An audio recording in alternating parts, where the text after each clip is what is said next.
Welcome to Sex Help for Smart People. I'm your host, Dr. Laura Jurgens, former science professor turned somatic sexologist and intimacy coach. This podcast is all about helping smart women over 40 and their partners of all genders get the evidence-based relationship and intimacy support you need for great sex and connections. I'm glad you're here, so let's get at it. Hey everyone, welcome to episode 36. I am so glad you're here. Today, I am inviting you on the Foreplay train. Yay, the Foreplay train, woot woot.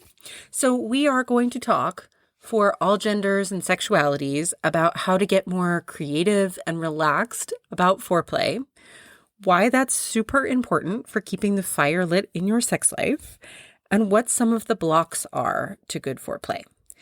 We're also going to just touch on the overall kind of foreplay deficit in America, especially for hetero couples, and why that exists, like what's up with that, and of course, what you can do about it. So we'll start with the problem of either too brief or just boring foreplay and the foreplay gap issue for hetero couples. We'll get into some of the worries and logistics that can keep us from more exploratory, creative foreplay, and I'll help you come up with some new ideas and send you off with an exercise, as always. All right, so there are loads of statistics, mostly from, somewhat questionable studies, because frankly, it's super hard to control for anything in any studies of human perception and sexuality where people are self-reporting things, right? But in general, the trends are that Americans are not getting nearly enough foreplay, especially American women. And women, cis women and trans women, in most of the sort of emerging research, we're seeing that pattern as well, that it's general to all women, particularly need more foreplay because of our arousal curve tends to start out at a less rapid pace. So we tend to need more time and more arousal over time, more foreplay, more engagement with the body and with the erotic mind to get fully aroused. And most of the studies actually show that cis men also want more foreplay than they're getting too. And according, one study even found men wanted roughly twice as much foreplay as they are typically getting. So what's the issue, right? What's the deal? And why are we having so little? So, despite the sort of problems with the statistics, the studies kind of break down into averages of about 5 to 15 minutes is average amount of foreplay for heterosexual American couples. And women typically need 30 to 45 minutes minimum to be fully aroused. So we can see we have a problem here, right? Women are just not getting anywhere near full arousal. And this generally is showing up mostly and all these studies were for heterosexual encounters and partnerships. And we know that sapphic or lesbian sex is usually a lot longer in duration, generally, with loads more foreplay. And this is one of the reasons why we think we don't see the same orgasm gap in lesbians that we do with hetero couples for women, where women are orgasming way less than their male partners, around 65% of the time versus 85 to 90% of the time for men or lesbians. And while men who are paired together in same-sex partnerships don't necessarily have that issue, I know a lot of gay men, personally at least, who've expressed that they would actually like to enjoy more foreplay too and can generally feel kind of disconnected emotionally from partners when they just get to banging super fast. So one of the things hetero couples can learn from lesbians in particular is that women's pleasure matters. Women's arousal matters. And if you haven't figured that out, please work on that. If you are not 100% on board with that, you go off, work on that, and come back later because my job is not to convince you that your partner's pleasure is important. That should be a given. The second thing, so B, one of the things we can learn from lesbians is that women's pleasure deserves time and build up. That is normal. So if you want to have sex with women who aren't faking and you're a dude, you're going to have to get on board this train, the taking your time with foreplay train. And you know what? Welcome to fun times, because this is a great train. It is a lovely ride. It is so fun to take our time with foreplay. It's about pleasure for everyone, and it's the best train ever. So you're going to want to be on this train. There is no rush. It's not a race, right? So let's stop acting like sex is a race. A quickie now and then is fine if everyone likes that in the moment. That's what everyone wants. But just, make it the exception, not the rule, right? We want to treat sex like we're dining at a Michelin star restaurant, right? The best meal in the world. We don't need to shove it in our face like we're having a gas station hot dog. We want to savor. There is no hurry, and we want to really slow down and take our time. And if you find some internal resistance to that, I want to invite you to ask yourself, why am I not willing or wanting to take my time? Often underlying, there are some either assumptions that need to be debunked, usually learned through porn or from other men, which are incorrect about how sex, quote unquote, should go. And remember that porn is entertainment for men. That's how the vast majority of porn has been created. And there are some modern exceptions to that if you are on feminist porn sites. But just remember that porn is meant to be entertainment, not a how-to manual. So there may be some assumptions that need to be debunked, but there's also a lot of times there's some anxieties that need to be addressed if you're finding yourself resistant to taking time. It could be an anxiety about, I might finish too fast, and then I'm going to feel embarrassed or shame, and I'm not going to be able to talk to my partner about it, and she's going to think badly of me, right? There's a whole story there. That's your anxiety to own and work on. Maybe there's an anxiety that you're not sure what to do. You just don't know how to extend foreplay, and you don't know what to do besides just have sexual intercourse with your penis and vagina. Maybe there's anxiety that you're worried about losing your erection, and you haven't learned to allow erections to come and go, that's normal, and that is that can be a normal and lovely part of play.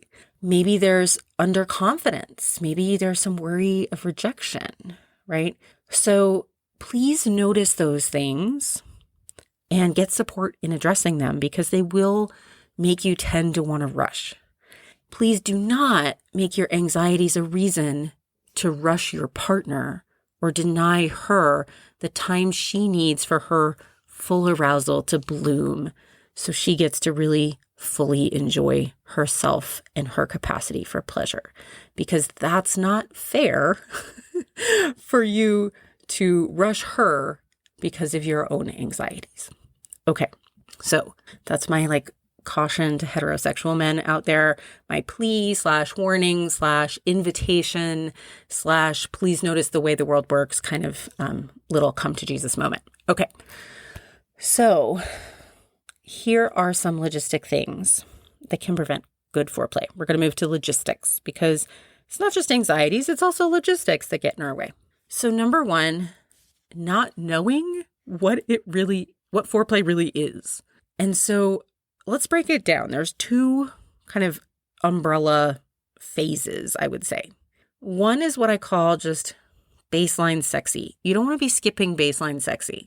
This is the just, flirting, touching, affection, sexy looks, snuggles, the stuff that you want to be doing all throughout the day and week. You don't have to go overboard and do it every minute of every day, but enough to keep the pilot light lit for you and your partner in the sort of oven of your sexuality.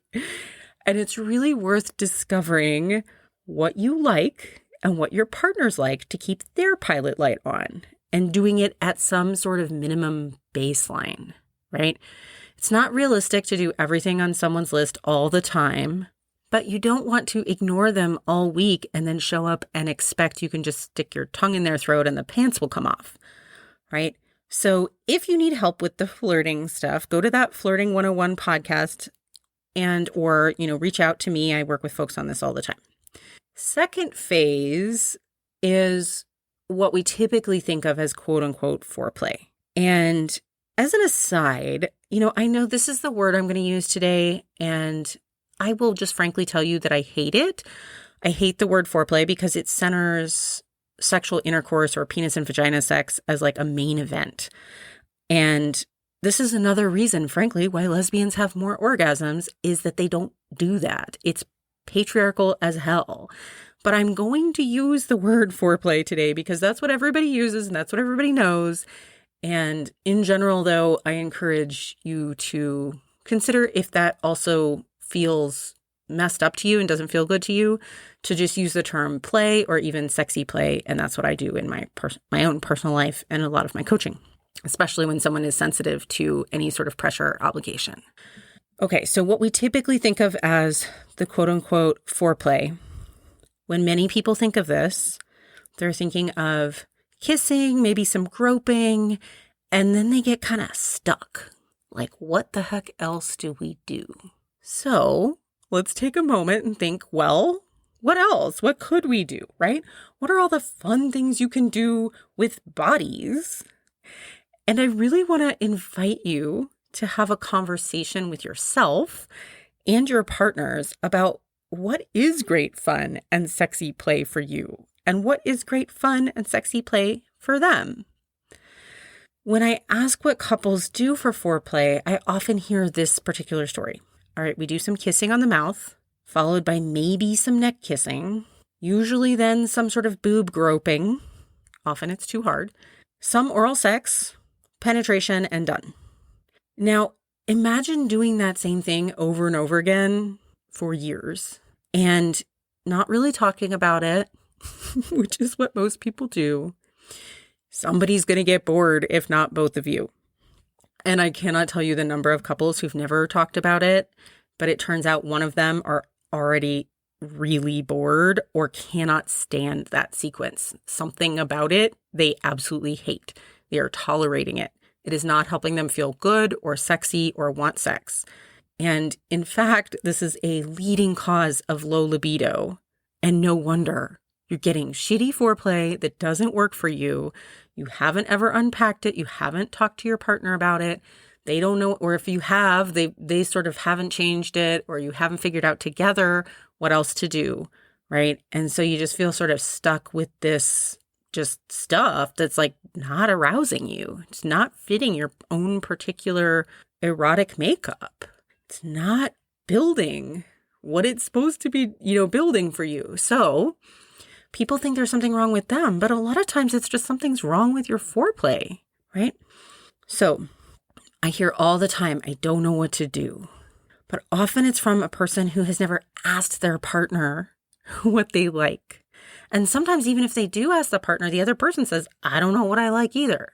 So here's where I am going to throw the ball back at your court, into your court, and say, come on, people. You are a creative being. You have a body. Both you and your partner, creative beings with bodies. What could you try and see if you like it? If we could take away, there is the words I do not know are not allowed anymore, right? Yes, try it out, figure it out, right? I want to invite you to approach this like a child. Play with it. If you approached play with the I don't know what to do as a kid, you would have died of boredom when you were 7. So you didn't do that then. Don't do it now. Get curious, get creative, test stuff out, experiment, see what's fun. Make up games, make up worlds. The whole idea is to play with your bodies in ways that you each find pleasurable or get to just discover that they might be pleasurable. And that's it. That's the entire point. So let it take time because it's fun, and be patient. And everyone gets to then really just sink into their own body's experience and be in their pleasure. Some people will have specific orders of things that they discover they like. Some people will notice that they actually just really like their body loves to be surprised by different types of sensations or touches or different scenes, right? And on different days, you may have different preferences. That's okay. Not everyone loves kissing. I've had so many people admit to me as if it's like this deep, dark shame that they don't really enjoy kissing that much. It's okay. You don't have to love kissing that much. So you might discover if you let yourself off the hook and stop feeling ashamed about not loving kissing, if you tried some other stuff, that you might like occasional kissing, or you like kissing in certain contexts, or you like certain types of kissing. Or maybe you'll just discover you just don't like kissing at all. That's okay. There's plenty of other things to do. So just open your minds and really allow your partner to also have preferences. They don't have to love everything that you love. That's okay. You can figure out how to do some of the stuff you love anyway, right? You can negotiate those things.